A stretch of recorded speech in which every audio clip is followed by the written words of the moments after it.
Good morning, Ian Crouch with your 8:30 Hunter News update. Biosecurity officials are continuing to monitor the Port Stephens area and further north after another H5 bird flu case was confirmed yesterday in a giant petrel at Bennett's Beach and Hawk's Nest. It comes 2 weeks after the strain was detected in a wild bird at the same beach. It brings to 15 the number of confirmed or positive cases across the country. New South Wales Chief Vet Dr Joe Coombe says officials are using drones, boats and aircraft to monitor islands off Port Stephens as well.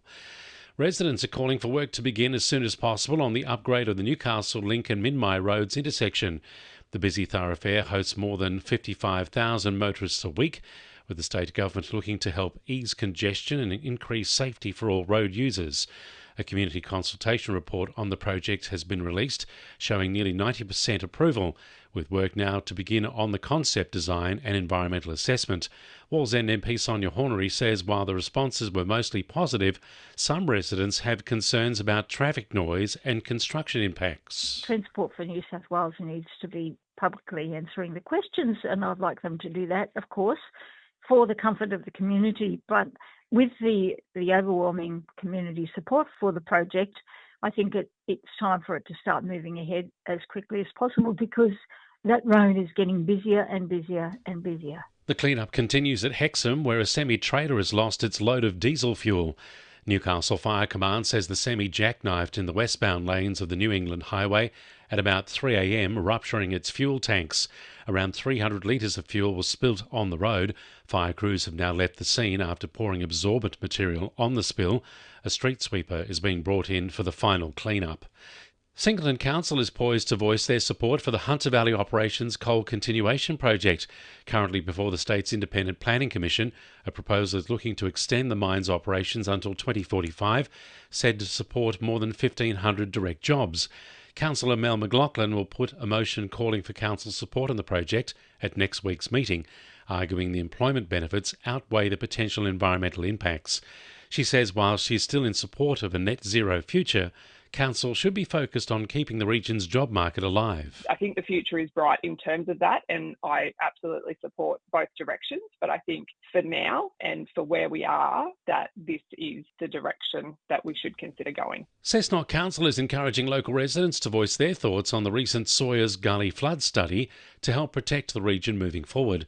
The feedback will play a vital role in helping to mitigate future flood risks and inform a plan for balancing environmental protection with residential needs, community services and infrastructure.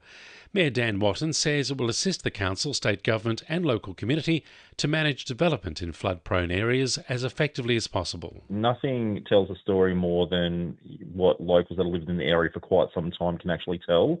So we have some great data from studies, but accompanied by residents who have observed things over a long period of time, that's invaluable. That's a lot of context that often goes missing.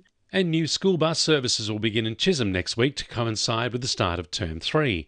The afternoon services will begin from Monday and include a new route from Maitland and Maitland-Grossman High Schools to Chisholm and Sophia Waters. The two stops will be included in expanded services from Merriweather High School to Bolwarra Heights. The full list of bus routes updates can be found on the Transport for New South Wales website.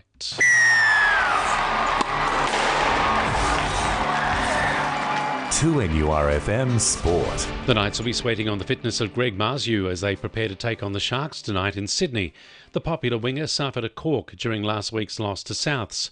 While he's been named to play, coach Justin Holbrook says he's no certainty at this stage. Tough ask to recover in 5 days. If he does, he'll definitely play. Nelson Bay's Maya Stewart says she can't wait to take the field again after a season-long injury layoff. She'll line up for the Waratahs for tomorrow's semi-final against the Western Force. She says it's been frustrating coming back from an ankle injury. Honestly, probably a month.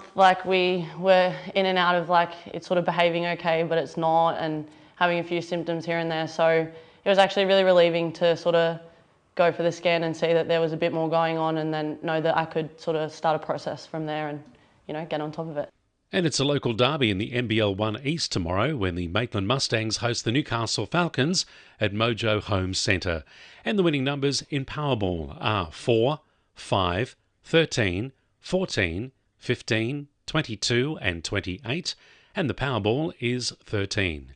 And now you're up to date with the latest 2NURFM Hunter News.